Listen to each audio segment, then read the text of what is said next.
Hey, welcome to Beyond. Thanks for tuning in, and be sure to hit like and subscribe so the algorithm can find the show and the content. I'd like to welcome back Berke Brown. Good to be back, man. I'm always loving this. How was your Memorial Day? Man, chill. The sun was out, so we went out a little bit, walked to the park, kicked it with some people, and kept it kind of light. But the food, I will tell you, was good. Had some barbecue, so I'm stoked. Yeah, I was looking at the headlines across the nation, and boy, it's like people had cabin fever to the nth degree. They all came out this weekend, and they went bloody nuts. I mean, they're out en masse. Forget all the guidelines of social distancing. It's just like we're together, we're masked together. It's like they were so excited. They were just trapped in their house forever, and they kind of got that glimmer of hope and light. Yeah, humans just want to be together. It's natural to us. Like our community means so much. And actually, I mean, they've actually done research with geriatrics, and they found out that people that are not around people have a lower likelihood of living to an old age. It's being around people is one of the most important things, and it's a fundamental necessity for human beings. But we don't ever think of it as a need, like we ever think of oxygen as a need, because we've never been deprived of it so much. No, that's true. That's very, very, very true. And I think people need people. And of course, when you're trapped in your homes and you realize the quality of your relationships, and some of those could be stressors. That's one of the things we want to talk about in the roadmaps to resilience. We want to talk about managing stress. And I think with COVID-19 and the loss of jobs or the loss of financial means or security, I think managing stress is probably at the tip of everybody's tongue and certainly at the top of mind. Right. And when you think about historically, if you think about fish in the ocean, right? They're hyper aware of their environment. They're hyper aware of predators, because that's the nature of the life under the sea. It's eat or be eaten, right? But the interesting thing about fish is the force or the life force that surrounds them, the very thing that keeps them alive, water. They're completely unaware of, right? And I think stress is similar in human beings' lives, right? There's a lot of things we're hyper aware of. We're aware of our bosses, the challenging relationships, the finances, things that stress us out, things that make us angry at some level. But I think at some level, we can sort of understand stress, but the idea of being aware, like a fish is of water, I think is apropos, because a lot of times we're not aware of what stress is doing to us and the decisions we're making as a result of it, right? And I think, as I think about life, I think in my life, there's two key pillars that I have always reflected on that's really important, is really being busy and productive. I know over the last few weeks, we talked about that. The idea is, in sheltering place, you better be productive. You better have a game plan and keep your schedule, because that sort of helps keep sanity. The other part was that I've always reflected on is stress is actually a good thing. Too much of it will kill you for sure. And I know you said this before, but when you think about a diamond, right, it starts off as a lump of coal, and under intense pressure that's just constantly provided, or muscles, right, they get bigger. Or in the case of a diamond, or in the case of coal, it becomes a diamond. So I do think that stress can be positive, right? Right. But I think the paradox in this pandemic we're going through, right, is that before the pandemic, our lives were just stuffed to the brim, right? We were super busy. And as a result, everything that adds up to our life then created a lot of stress. Now, the paradox is they said shelter in place, binge on Netflix, do nothing. And that created a different kind of stress. Right. That's equally as stressful as pre-COVID, if you will. And so I think that's a really interesting paradox that sort of people are adjusting and going through. Right. And I'm curious, for those in the audience that are listening, some questions I'd ask as we get into this really important Q&A with Berke. Are you experiencing exhaustion, fatigue, and weariness, either directly or from the circumstances? The second one is, how has stress impacted your mood, your diet, your sleep, your quality of life? Mm-hmm. And of course, lastly, how do you think you'd be happier if you're less stressed, right? And I know you know this in your studies, Berke, but we know that stress can weaken the immune system, can create obesity, cancer, premature death. I remember reading in Japan where these businessmen in their 30s are just dropping dead because they don't sleep, they work, and then go into late hours of the night, entertaining their clients. So we know it's really it's really real. So as a job has moved to the home environment, Berke, here's a question for you. And there is an overlap between the job and the personal. Right. How do we be mindful in balancing this? Because I think it's really uber difficult, right, to separate those two and recognize, like the fish in the water, that we're floating in this sea of stress, seen and unseen. Yeah, it's interesting. The thing is, stress doesn't have a title, right? It's the wind. It's something that just kind of drips on us. And we can't say that I have stress specifically from work and work alone, and I have stress from the house, or this situation is causing me to blow up. The truth is it's this drip method that slowly builds over time. And so the thing that causes you to explode or be overwhelmed or sense the stress may not be the specific stressor. It could be these things that are happening over time. And so what I want people to think of is stress as a mechanism, right? As opposed to a thing that causes stress. If you see it as a mechanism, then you can become aware of when the mechanism is triggered.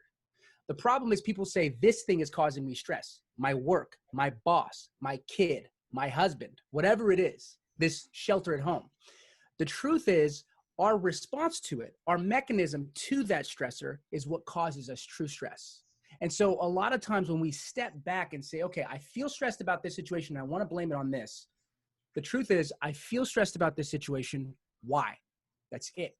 You start off with just asking, why do I feel stressed? Well, because this person's breathing down my neck. Okay, got it. This person's breathing down your neck. But how did you feel before that? Was there anything else that was causing that stress? My kids, they're making all this noise while I'm trying to do a Zoom call, right? So you start to put together all these pieces, and all it is it's just you're not meeting your needs on a consistent basis. And so it's building up to the point of trigger. And so what I train people first to do is ask, why am I stressed? And what are the indicators or the trigger points or the red flags that have brought me to this point? And what does it mean? What do I have to do in order to recenter myself, to bring myself back down to calm? It's not specific issues. It's our mechanism that's the most important. So asking why is so incredibly crucial.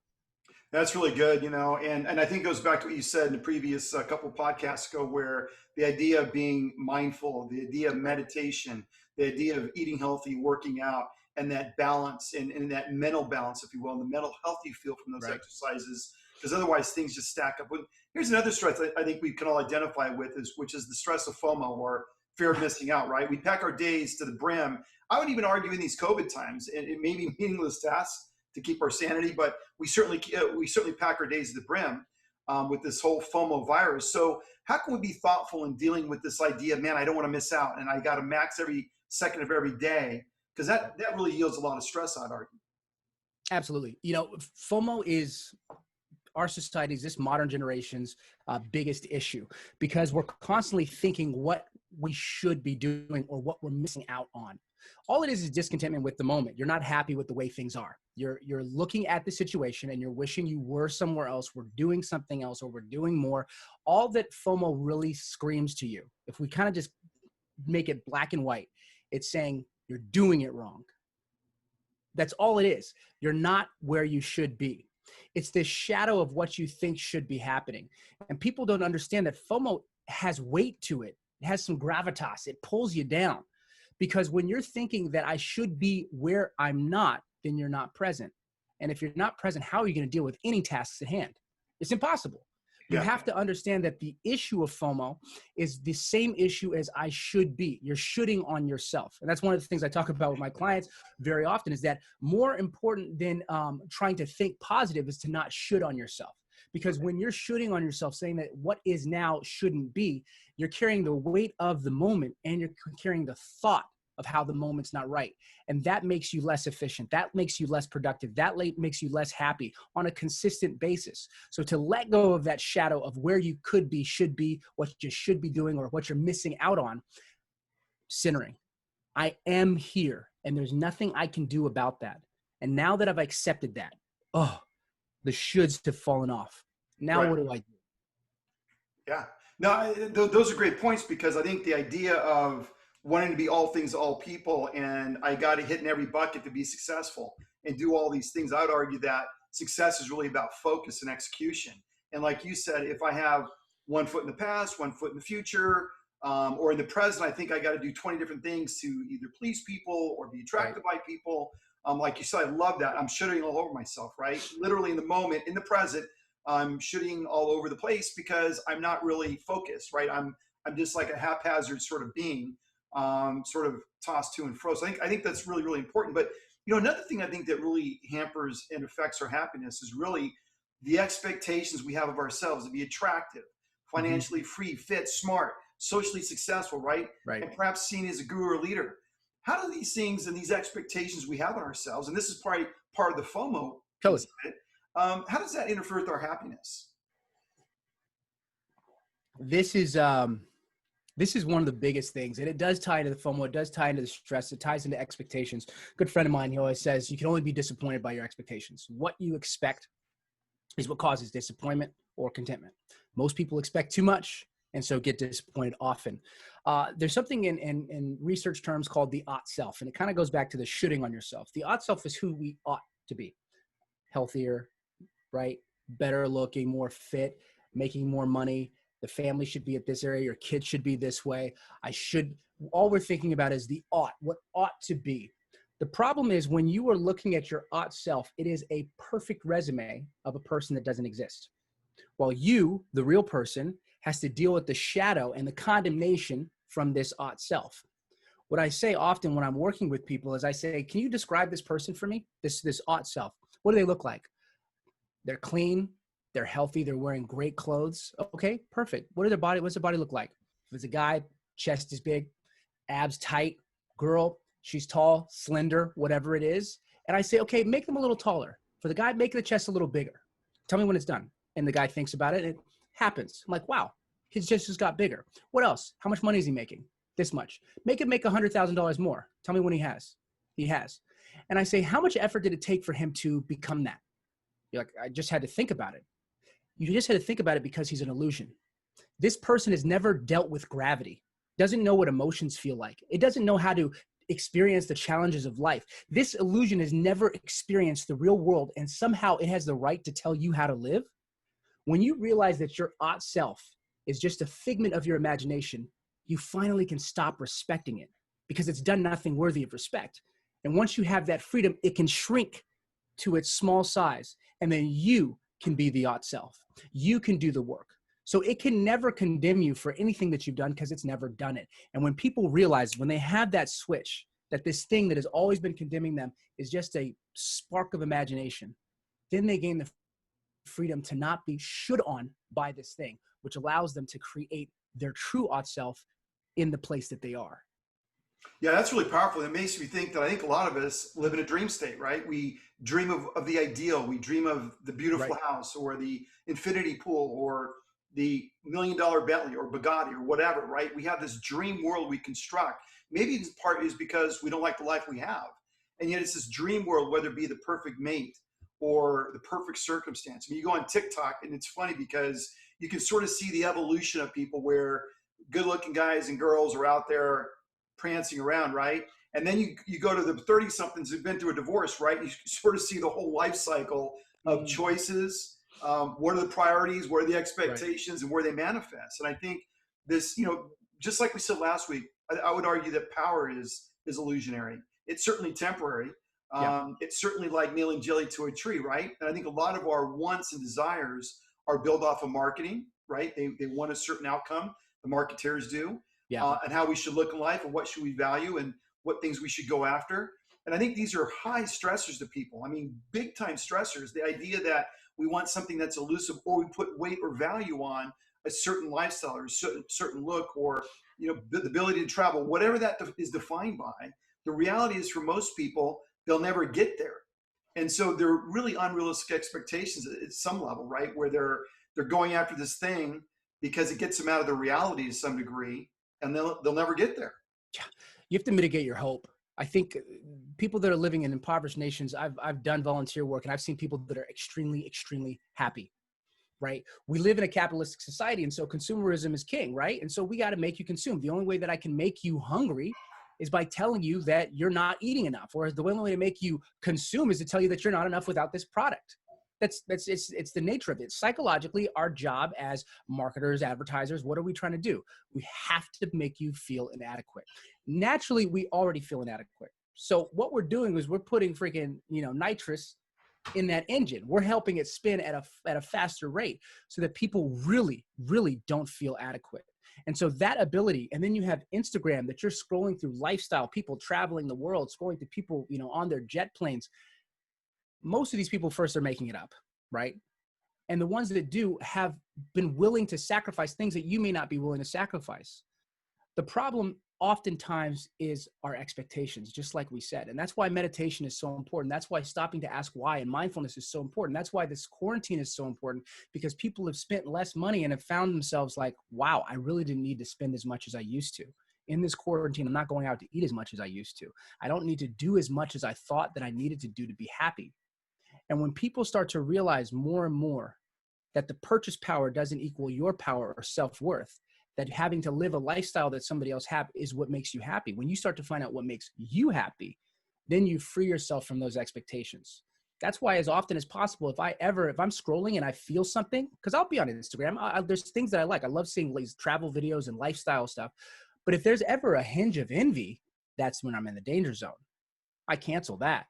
My goal is just to take in the beauty of these images. Maybe I'll see it, maybe I won't. Maybe I'll have a jet, maybe I won't. But I love my life right now. That gratitude, that ability to be centered is what gives us superpowers and frees us from the pain of expectations. Yeah, no, that's really powerful, and certainly has to be considered. I mean, people have to be thoughtful and mindful. And it's interesting. I was reflecting the other day. I was talking to my fiance, and she was on a Facebook post, and people had a very strident position on people that are going out and not doing social distancing, or the fact they're even going out at all.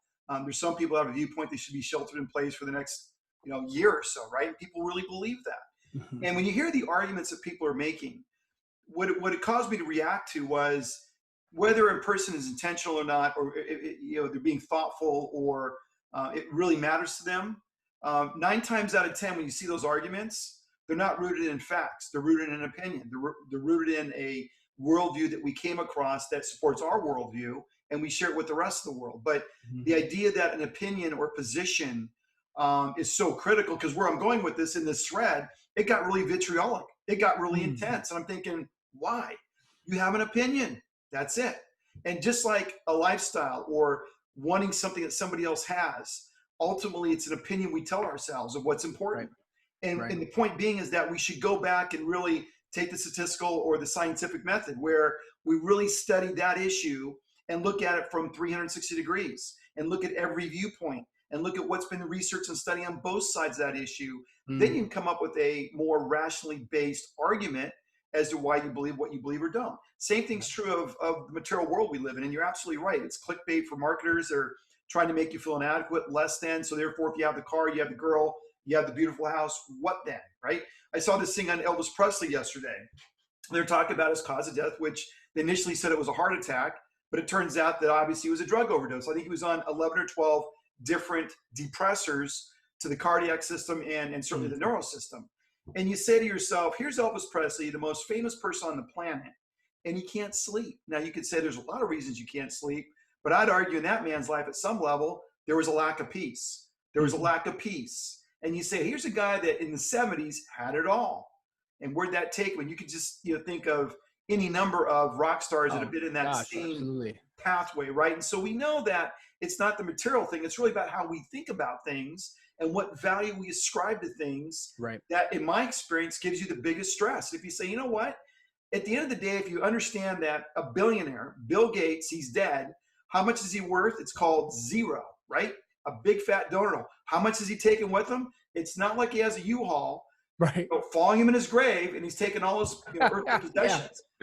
And so this is why I said power is sort of a illusory thing. It's not what we think it is, and it's not where we should put our value in. Now, if God has gifted you with certain talents, right, then go express it. I mean, that's your purpose here on earth, is go live your abilities and your talents, assuming that what controls our CPU and our brain is fact-based and logic-based. And that's where I think we have the opportunity, whether it's through stress or how we see the world, which really drives a lot of our stress, to be more quality. Man, there's kind of 2 parts in that I want to kind of dig through. The first is the interesting thing about humans is we are smart enough to think that we're intelligent. That's one of the dangerous things about us. We are irrational beings. We are moved by our hind brains, no matter how rational we want to be. When you purchase something, they say the way the mind purchases, if it's emotionally attached to the thing, then it will rationalize why it should get it. It's not the specs that we care about. It's not the cool tools and trinkets that it has. It's the fact that we want it. that our rational mind comes in and says, let's rationalize why this is a good purchase, right? This is I think Simon Sinek talks about the why. It's not so much the how and the what that we really are buying. We're buying the why, but we explain it with the how and the what. That's what justifies that. So when I look at facts, right? Facts they're so illusory as well, because so many times we can look at anything. You've seen it where you've seen research and they just spin it this way and then they spin it that way, right?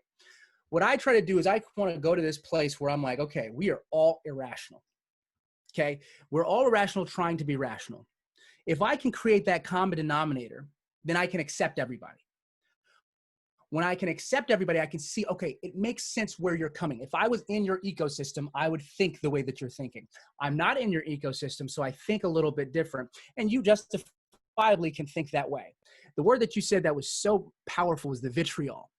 That's where the problems occur. When we try to put our belief upon another person, or they try to put their belief upon us, right? When that happens, that's when the two ecosystems collide. Right? And so what we have to do is if we can get to a place where ecosystems can exist in communication, then you reduce stress, right? The problem is that people have an ecosystem and they demand others to fit into their ecosystem. And that's where the issues lie, because anybody can pull facts from any point. And even though some things make logical, like if we were to say at a conglomerate level, like, okay, it makes more sense. Like we can't do this. That's just, how can you live a life if you're locked in your room all the time? But maybe there's some concessions that can be made. So really what it's about to reduce stress in these type of environments is to realize, okay, we all are kind of irrational. We rationalize certain things. We have different ecosystems and different, just like you said, opinions. But if I try to lay your opinion, if you try to lay your opinion on me, or I try to lay my opinion on you, that's where the vitriol can come. If we can learn to communicate, then we empower people. That's one of the things that I always am letting people know and talking about, because what it does is it reduces the thoughts that cause the vitriol, and it frees an opportunity for that ecosystems to combine, or at least meet each other respectfully, right? Yeah, it reminds me of a quote we all know, right? People don't care how much you know until they know how much you care, and they got to know at a level that you care and you're concerned and you're thoughtful about their perspective. That doesn't mean you have to accept that perspective or their viewpoint, right? But you recognize them as a human being. They have innate worth, and they're just like us. And so it's really letting people know that your position matters to me. I may not agree with it. I may not understand where you're coming from. Right. That's okay. But it's all about respect, because again, I look at these arguments and debates, whether it be on TikTok, Instagram, whatever. Yeah. One can or the other, and they're going to show that person, put them in their place, like you're going to change anybody with that approach. You never will. You won't. You're just going to harden their position. And if you really want to be a leader, it's about influence. And the way you influence people is you let them know, hey, I'm going to put my arm around your shoulder and look the same way you're looking and see the same view that you see, and try to understand why you've seen the world that way. It could have been from abuse. It could be from a whole number of issues, but that's where leadership starts. It's being the servant. It's understanding, seeking to understand before being understood. In equality way, trying to understand that perspective.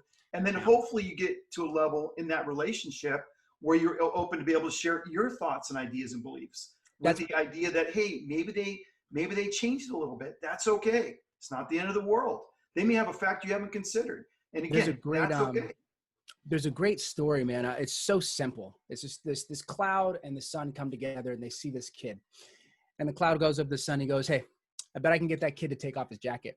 And the sun's like, okay. So the cloud goes down and starts blowing on the kid. And the harder the cloud blows, the tighter he holds his jacket. The kid just squeezes his jacket. The harder he blows, the tighter. Finally, the cloud is coughing, out of breath, goes back up to the sun and goes, there's no way that kid's taking off that jacket. The sun goes, let me try. So he just draws himself close and warms him and warms him. And as time goes by, the kid takes off his jacket on his own accord. This is the approach that's supposed to be happening. We're all coming from the blow. We're all just trying to blow our truth onto people, thinking that they're going to totally just get it. Like, boom, all of a sudden my jacket's blasted off and I'm good.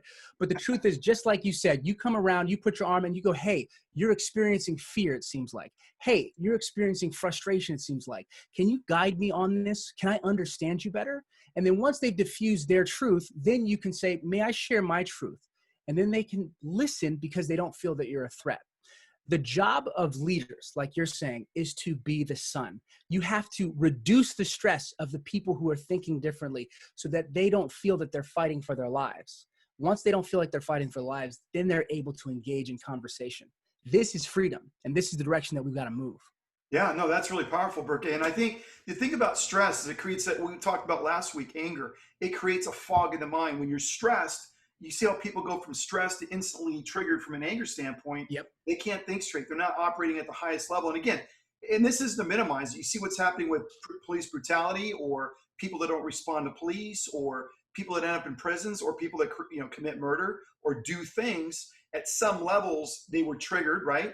They reacted, they didn't respond, and as a result, the consequences are just otherworldly. I mean, I've seen so many interviews of people in prison that look back and choices they've made, and obviously they're saying, assuming, again, this is a big assumption, their mental faculties are intact. Right, Assuming right. that's in place, it recognizes some level that that choice I made, that decision I made in the heat of battle and whatever, was really not, it didn't really serve me Conducive. long term, right? So Right. let me talk a little about what stress is. Right now, from a textbook perspective, it is an involuntary physiological response to a stressor. And I would argue that it's something we get. It's not something we control necessarily. And we all know that stressors could include health, family conflicts, work, bosses, deadlines, pressures to achieve. We talked about FOMO, relationships, to name a few. What happens, or talk to us a little bit about what happens to us physiologically when we're under stress. You know what? It's perfect. There's stress and there's stressor, right? And I think people think that they're all kind of convoluted and they're all the same, right? So in essence, we can control our levels of stress. Stressors are difficult to control, right? So if I feel stressed by, somebody who cuts me off on the road, immediately I feel stress. But then if I start to dwell on that person and how awful that person is, then I'm in stress, right? I'm creating more stress as I'm creating a narrative around an action. So the action is the action. We can't control that. Our stress response, we can't control, right? But what we do afterwards, we're able to control. And so our parasympathetic or our sympathetic nervous systems, there's two different types of nervous systems. Our sympathetic nervous system is our fight or flight, right? All of a sudden something goes on, that's a stressor, cortisol levels go up so you can move quick. All of a sudden you can hear clearly, your brain is sending all the blood to your body so that you can move, your stomach turns off, you're not in a relaxed state. Your parasympathetic is the relaxed. That's when you've finished eating and you got the itis, you're just chilling. But your sympathetic system is when all of a sudden you're in the fight or flight mode. Natural animals have it, that's how they survive out in the wild. What's uncommon is the dwelling. And most often what happens is people are feeling sickness, not because their sympathetic nervous system has been enacted, but because they have been keeping it enacted by constantly dwelling on the thoughts. And that's really what the issue is. If you can understand that feeling stress is okay, but then staying in a stressful place, that's where it deteriorates the body. They say worry rots the bones. Cortisol levels, when you have that, that puts you in a space where all of a sudden it's actually weakening your immune system. It's putting you in a space where you are feeling unhealthy, where you are more likely to get sick, right? You have this COVID-19 that's out there.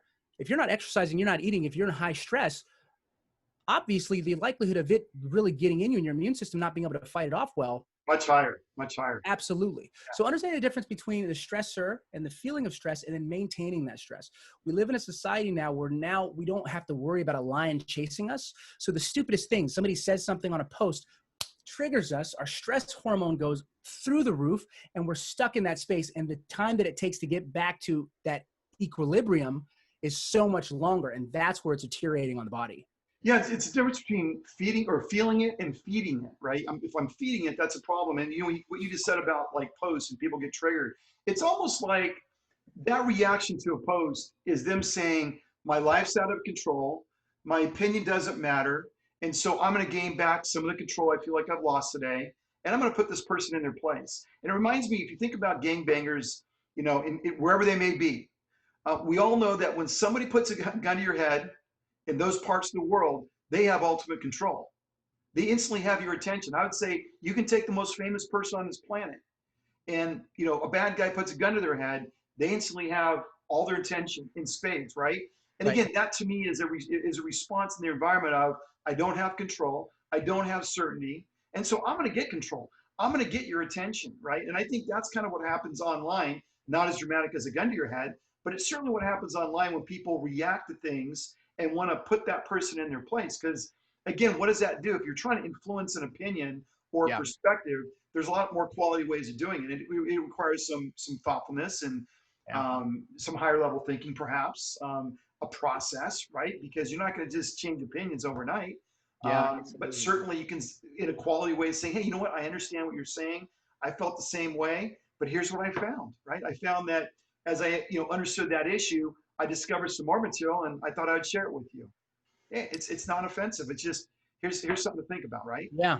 The illusion, we don't have anything to fight for. Humans, we need challenges. Why do we watch movies all the time? Why is Marvel just so huge at the box office?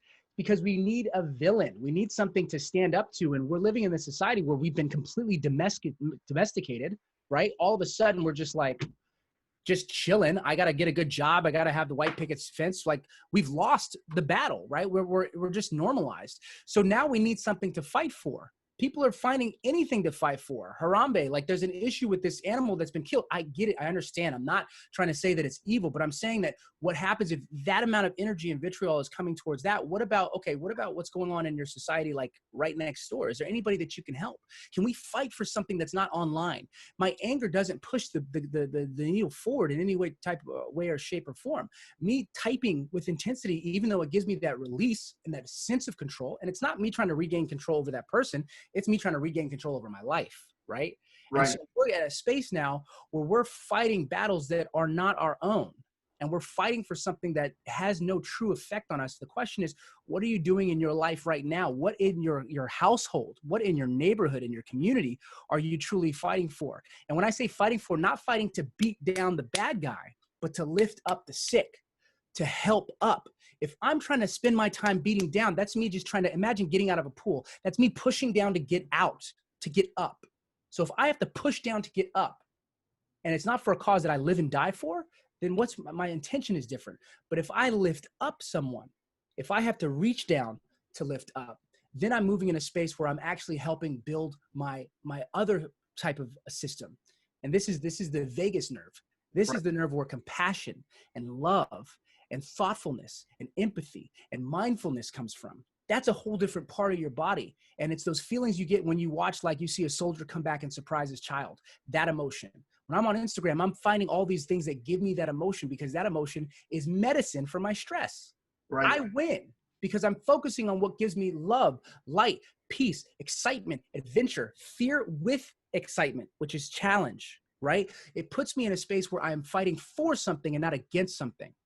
I'm not against war, I'm for peace, Yeah, right? I want to go back to what you said, and it really resonates. And it kind of goes back to we're hunter gatherers. We had to worry about lions, and we would hunt, gather, and we would move around, and we were a lot more active. And it feels like our physiology is not caught up with our times, right?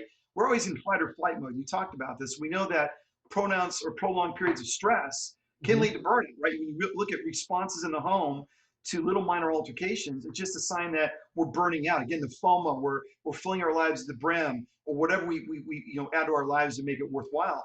So talk to us a little bit about the impact of prolonged negative stress Right. that has not been dealt with in our lives. Because I would argue a lot of people have prolonged stress that's just being fed, getting bigger, getting Right. bigger. I mean, I see these just insane headlines, even as of today, of just despicable acts of one person to another. And you say, how does somebody get there? So it seems to me that we're in this fight or flight all the time. Yeah, like we said, it's a drip method. Stress, frustration, these are drip methods. It's a spectrum, it's a process. When I get triggered on something, I don't say this is what it was, that's why I was triggered. I understand that there is a slew of things that may be involved. When you understand that there are things that happen before the tipping point, then you're free to not believe that that person's the problem, that situation is the problem. Unfortunately, people are having this buildup and then they get to the point where they just react on one person, and that person has to suffer the brunt of it. Now, let's say it was that person that's been bothering you over time. The thing you have to understand is that stress and that frustration, that anger is built off of you not dealing with it. If you do not have tools to deal with your emotions, if you do not have tools to deal with your stress, then it must build. It doesn't disappear. Just because you're not thinking about it does not mean it's gone. So what you have to do is create a process to de-stress, right? To ask yourself kind of two things. There's distress and there's eustress. Distress is the disease. That's the negative stress that increases the cortisol, makes you where you can't think clearly, you react. Eustress is that healthy. That's the diamond that's being under pressure, right? The coal turns to the diamond, the fire purifies the gold. Eustress is, okay, I'm in a position where I'm stressing because I'm growing myself. But if you're feeling distress, you have to stop and say, what are ways that I can release? For me, writing. When I write, I put my thoughts in order. For me, meditating. When I'm meditating, I stop thinking, right? When I'm grateful, I start thinking about what's good. What I'm doing is I'm combating this energy that's trying to grow into a ball, and I'm giving it ventilation. I'm letting it breathe out, because when it breathes out, you reset. And the thing that's cool about that is, as time goes by, it's not about just not being angry, but as time goes by, you default to peace. When you default to peace, you no longer care about other people.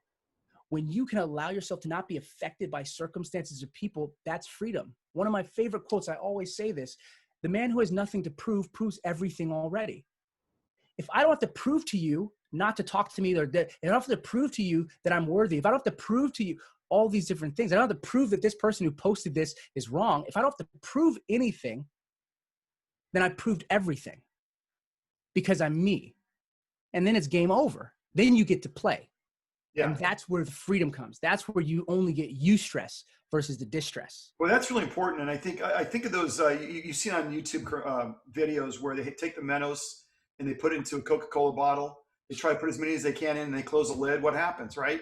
And it's the same idea that stress builds up like a Mentos in our liquid, right? It's like putting in our body, and the pressure builds. It's going to go somewhere. It can either go quality way or non-quality way.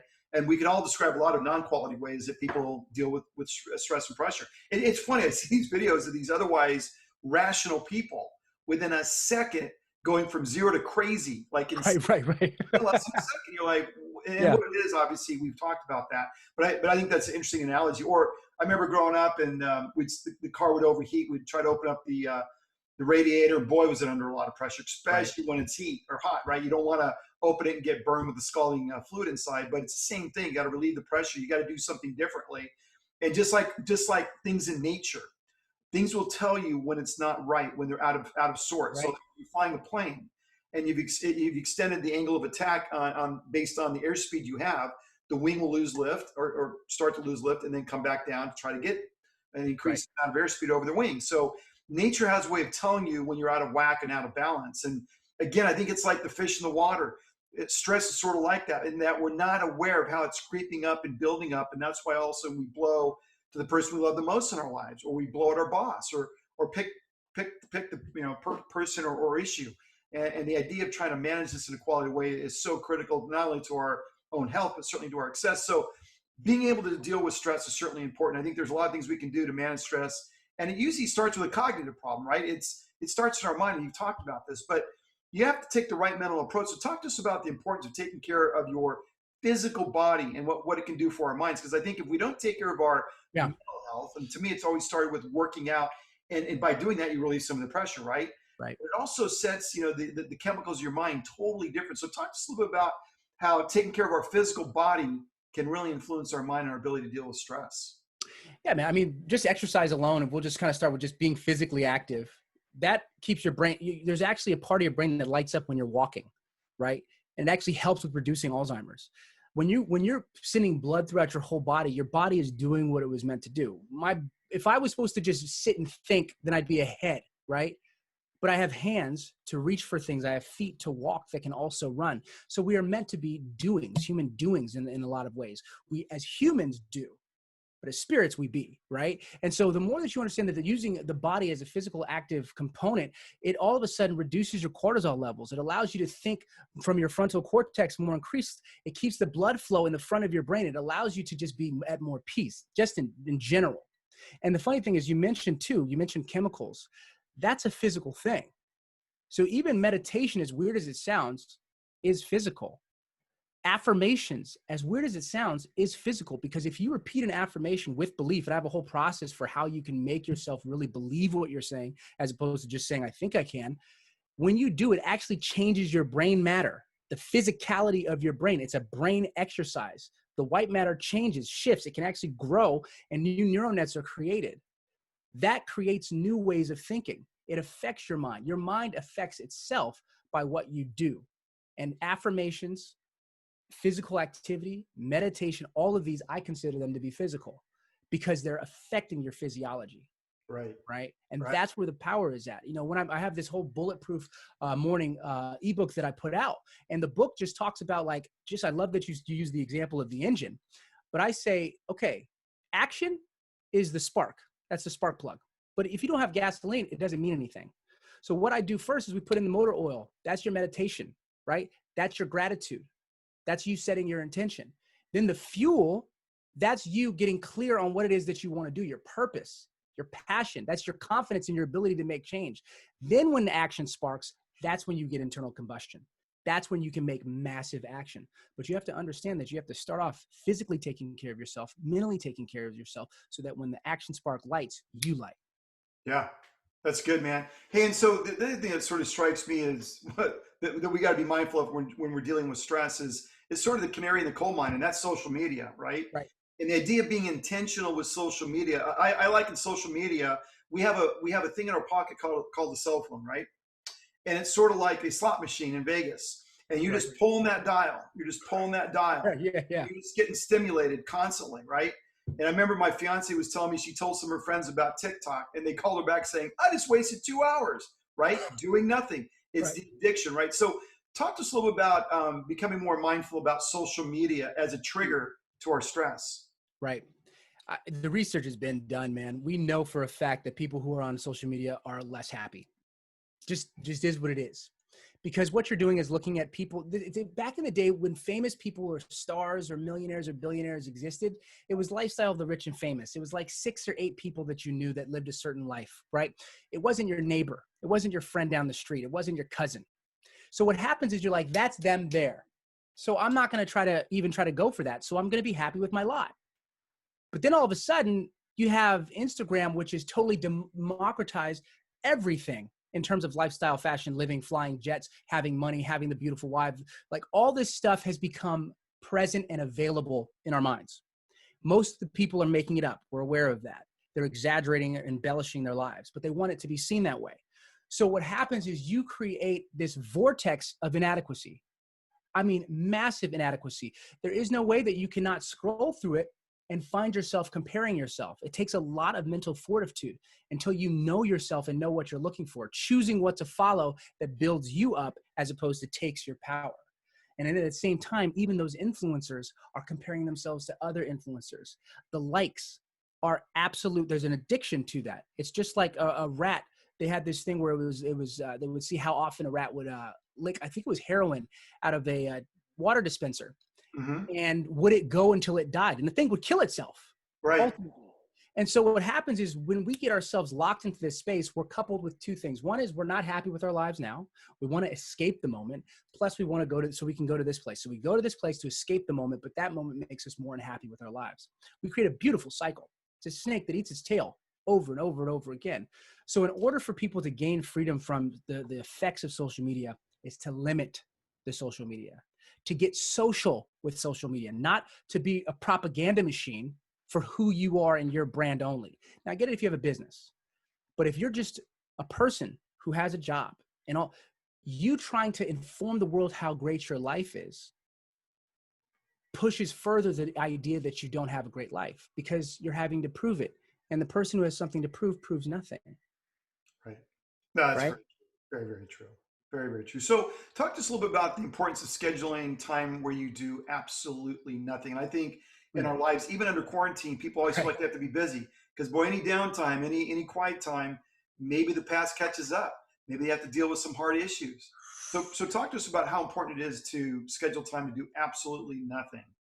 This is people are going to skip this one because the reason we are on social media, the reason we're watching television and binging on Netflix is because we don't want to be here. That's why being present is so hard. That's why meditation is so hard. That's why sitting and thinking is so hard because you have to face. And it's a very scary thing to face. It's a very scary thing. And what I say is, it's not about facing and falling into the darkness, but just kind of facing into, you know what, I'm not really happy right now. If people can become okay with their emotions and say, it's just a feeling. If you can become okay with not being okay, then you'll finally get to okay. But if you're not okay with not being okay, then you're never going to be okay. You're constantly going to be seeking something that makes you feel okay because you're not thinking about how not okay you are. Now, that may not need to be rewound and reset again. But what I'm saying ultimately is that in order for you to have fullness of happiness, contentment, and peace, is to accept all parts of you, even the boring parts of your life, and to say, I feel boredom. This sucks. I don't like it. I'm going to sit in it. I think it was Seneca who was talking about, like, for 1 week out of the year, dress in the worst clothes, eat the worst food, and live the most like meager life. And every time that you think about wanting to be the other place, go, is this the thing that I feared? Is this what I was so scared of, being poor? Is this what I was so terrified of, being bored? Is this what I was so terrified of, thinking about my life and what I want to do with it? I've made mistakes up to this point, and it makes me feel awful. No, there's a quote that I say, the best time to plant a tree was 20 years ago. The second best time is right now. Right. You have now. You're not dead. You can do something, and it doesn't have to be that. It can just be that, because this is more happiness. And so allowing people to pause, just sit, and whatever comes up, as it comes, just be like, you're allowed. You're allowed. And I've done that myself, where I didn't feel sadness, but I knew there was sadness in me. And I literally had to speak to myself, and I had to say, I will not stop any of you from coming up. And guess what happens? A tear. Yeah. And I got to cry. Being able to cry, even if you don't know why you're crying, is a release. It frees you and brings you closer to yourself. And so empowering yourself to pause, to stop. And if you're afraid of the silence, then journal and journal and journal. And slowly you'll be okay with it. With my clients, in the middle of our program, we have to teach them to be okay with being uncomfortable, because they always want to be positive. They want to be their own cheerleader. I'm like, can you quiet the cheerleader down for a second? I just need you to feel uncomfortable. Right. And then once you're okay with it, then you are okay with your full self. Eckhart Tolle said this amazing quote. He said, perfect peace is being at peace without your version of peace. That's when you have it, not when you're claiming or chasing it. It's being okay with the present moment. That's when you have absolute peace. Yeah, I think to me, peace is also about having no expectations. That's where I've gotten my biggest peace, where Right. I can have a lot of agendas and goals and dreams, but I'm not tied any expectations to the outcome. You do your Right. best. You work long hours. You do what you need to do, but it's not like I'm tying an outcome to that, right? Right. Because we know a lot of times success is luck, success is genetics. It's funny. I see again, whether it's an athlete like Michael Jordan, he's alien, and God said, "Here's your gift, man." There it is. And then you can look at super ultra beautiful people that have the perfect physique, and you say that's a gift. What's always been funny is these people that have been gifted in such a way that walk around like peacocks, acting as if they did something. They did nothing. Right. And maybe they have maintained the physique and they've been a good steward of the physique, and I would give them massive credit for that. But the reality is they didn't do anything to earn what they look like, right? That's a gift. And if we can keep things in context about what we have and why we have it, and if we can begin with the end in mind of like, hey, someday we're going to be dead, right? And if we look back in our lives and what it's supposed to be and what really mattered in life, if we can start with that perspective, that's really helpful and healthy. Because I think a lot of the stress we have is expectations we're putting onto a situation or an emotion or feelings. And again, I go back, and I've said this many times on this show. Who says what you think is reality, or that it means what you think it means? Who thinks that the death of a loved one is what you think it means? It could be the greatest thing in the future for not only your life, but the lives of people it touch. I mean, It's just hard to put in context. And having lost both my parents, I can say with great confidence that I can look back now and have context as to why they're no longer here, and how it's been a benefit and a blessing, Right. and what it did for my life. So it's not that you don't acknowledge sadness or emotions, is that you have the ability to put it in context. That's really 9/10 of the battle. Like, I lose my job. Is that the end of the world? Or is it at the beginning of a new beginning, right? Remember, Beethoven at 96 penned his greatest works. People say, well, I'm 40 or 50 and there's age discrimination in jobs in the marketplace, or whatever goes on in their head. And you say, well, wait a minute. Who says it's not the beginning of some new venture? a new opportunity to express your talents. And so I think that we give things emotions that aren't real, and including in our times where we're supposed to be quiet and we're not comfortable there because maybe we're not comfortable with ourselves. And that really speaks to, that's probably why you should be silent. Because if you can start to uncork why it is the way you feel. If I go to see someone like Berke or a therapist or whatever, I may have more quality time with that person because I've done some work. Yeah. Hey, Berke, I noticed that in my quiet time, I think about this and it's related to this time.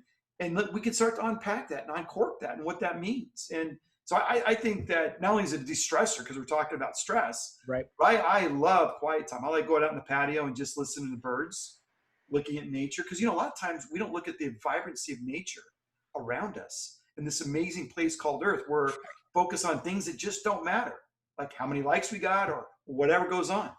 It's so interesting. The power of pausing is massive. And I love that you said, working with a coach, because I think working with a coach, counselor, therapist, or really expert friend, it helps guide that process.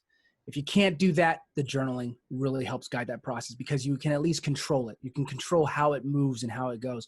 With a coach, they can draw it out and then carry you and hold you in those times. These are definitely important things. And I love that you said that, talent is, we all have talents. We just have to have the right perspective, right? The ability, even rich, like wealthy people. I know people that are extremely wealthy. And when I tell them, like, you have a great talent, in their mind, they think that, it's easy to believe that money is a power, or it's this thing that I earn that's so much more talented than, but I know my skill set. If I was to quantify into money, I'm a multi-billionaire. Like, there's no question. I understand that my talent shows up in energy versus through fiscal, through money, right? I transmute it also into money by doing my work. But even this conversation, there is positive energy. There is a currency that is traveling between the two of us in this conversation that is really powerful, And so the more that we kind of understand that we have these talents, right, and that we're worthy and flip our perspective, the more that we realize that everything that happens, even the bad stuff, has, just like you said, shifts our perspectives, then all of a sudden we're not afraid of feeling sad or feeling unsure or feeling, this really sucks. That becomes okay because you know that it may be a narrative for something greater, right? It's a feeling we may have, but it's not a feeling I need to own. I can just observe it. That's exactly it. That affects me this way. That's interesting. What does that mean? I don't know, but it's interesting. Does it define me? No, it's just an emotion. It's a feeling, but it's interesting. What does it mean? I don't know. Let's see what it means tomorrow or 3 days from now, because I guarantee you 3 days from now, it's going to be different. So that's why I look at emotion or a feeling. It's like, well, it's ephemeral. I don't know. It sort of comes and goes. And I love it. It's kind of interesting. That should be a clip right there, man. Just so you know, that little piece right there. Because if I let's say that I had somebody who had a negative thought, I would take that little clip and I'd say, I want you to repeat those exact same words. Just a thought. It's over there. Oh, that's what it looks like. That's all it is, right? And if we give credence and value to those thoughts, that's where there's an opportunity to look at that. To me, I don't give credence or thought or value to anything. It's just things that are floating around interesting. I'll park it there and let's see, does it grow in the next couple of days? Am I feeding it? If not, all right, well, Absolutely, man. We'll look at that later. Now, it doesn't change the present. And look, we've all heard this, that fear, false evidence appearing real. Half the stuff we have anxiety and we worry about never comes to fruition. It never materializes. It never manifests necessarily. And you would think that would be a good cue and sign based on our experience in life to say, well, maybe I shouldn't do that. But I think there's some currency. Remember you talked about tuning in that frequency. I really believe that people like that frequency. They like the stress and anxiety for whatever reason, but it benefits them in some way. Absolutely. Because you can talk to a lot of people that are saying, equivalent, I just put my hand in the stove and I've been burning it for the last 3 days. And you'd say, did you ever think about removing your hand? Well, of course not. Well, why not? Well, because my hand's in the stove and it's burning and I want you to react to my emotion, my frustration, my anger. It's like, well, just move your hand from the stove. Yeah, but if I move my hand from the burner, then I won't get your reaction. I mean, I'm oversimplifying it, but in essence, there's some reality to that idea, that concept that what we're doing to ourselves is almost by design and things that we hold on to that stress us out. Again, just like power, it's elusive, it's illusionary. Is it really real? I mean, what is conscious mind? We can go have probably a 3-hour podcast on that. What is a conscious mind? What does that really mean? And if we're spending most of our time out of reality, what is reality, right? If we spend most of our time on drugs and alcohol and distracting things like the internet or social media, what is our reality, Mm. right? And now I have an opinion on reality that's not really reality, it's on reality. And I'm going to start going to fisticuffs verbally on a social media stage or platform, um, on an unrealistic viewpoint. I mean, think about it. If we're not in reality, Yep. and we're in on reality most of the time, and now we're taking a viewpoint, right? It's not congruent. So the It's opportunity is to get into reality, get with what is, and then start building your construct as to what it should be. it's this unreality is exactly where most of us are living. 100%. They say when a person starts taking drugs, that's the emotional age they stop at. Whatever age they start is the emotional maturity that they have. So I don't care if they start at 15, when they're 30, they're 15 years old emotionally, because Yep. you stunt your growth. When you're living in that unreality, when that becomes your reality, you are that age in terms of emotional maturity. It's the same thing, because it is a drug. We're getting a hit off of it. Being a victim is actually very rewarding. You don't have to do anything and you get to complain about everything. It's the best of both worlds, except the cost, which is your life. And so Right. what happens is, if you live in this unreality your whole life, the funny thing is that you don't live your life. You're not living life. All you're doing is living a script, a story that is not your own existence. And so you cannot even experience what true life feels like. All you can see is through the lens of the story of how you think the world works. Right. That to me is death. That is death. I think it was it a man dies 1,000 times before his death. I think it was Julius Caesar by Shakespeare. It says that a coward, dies 1,000 times before his actual death. Right. But that mindset of understanding that if I can just get into reality, and even though it's not comfortable and I don't like the way it feels and I have to deal with some things, I'll get a coach, I'll journal, I'll figure it out. But what happens is, after that process, that incubation process, it's like 9 months. You're almost like a rebirth. When you come out, everything you touch can become gold, because it's the real world. Yeah, I'd say if you can get out of unreality into reality, there is no bigger endorphin, adrenaline, drug effect than living in the real world and experiencing yourself in a real place, in a real world, experience where you're a functioning person who can make clear-headed choices, and you're not living this unreality sort of experience. And I'd also argue that when you think about, people not only live in unreality, but they live vicariously through other people. Imagine if you could just live vicariously through you. Like, you remember that Dos Equis commercial, the most interesting man on the planet, Yeah. right? Why was that so successful? Because he was living life on his terms, just like Frank Sinatra. I did it my way, right? What does that mean? I'm the master and commander of my life.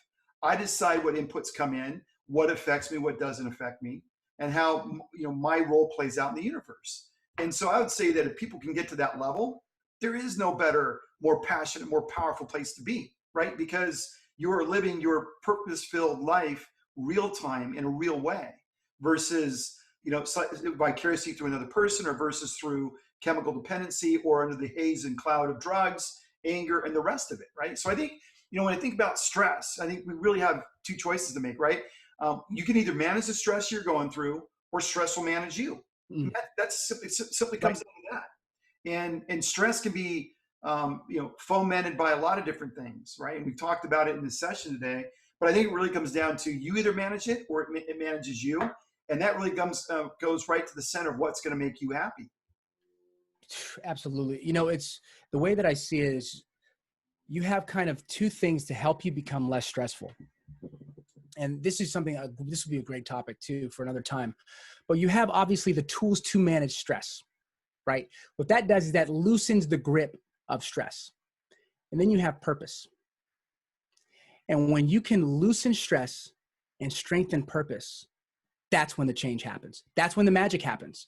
And so really, that's why when I do my work, it's about weakening one thing and strengthening another. It's even in physicality. If somebody has a protracted shoulder girdle, if they're always sitting like this from being on the computer, this muscle, their pecs are too tight, their rhomboids are too loose, their lats are too loose. So what happens is the tightness becomes very easy. But if I start to stretch this and tighten this, so we do stretches on your chest and rows, all of a sudden it becomes easier to maintain proper posture.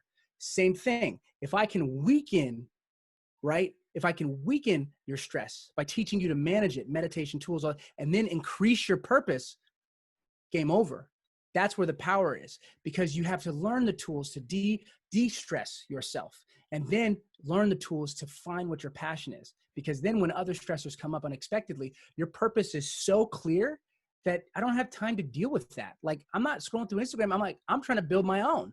Oh, you think, what about staying in or going out? Like, I'm trying to build my own. I'm trying to do, as for me and my family, this is what we're going to do. And that clarity, that purpose, coupled with the ability to manage the stress, unstoppable. Yeah, no, I agree with that. And it kind of reminds me at the top where we talked about the fish in the water and their life force, the very water they float in, they swim in. They're unaware of it. And I think the same stress. And I think we can certainly change the way we relate to stress ultimately. So Berke, what a great topic, great session. A lot of insights you provided today. Really appreciate it. Back at you, man. This is always good. I'm loving it. All right, man. Till next time. Sounds good.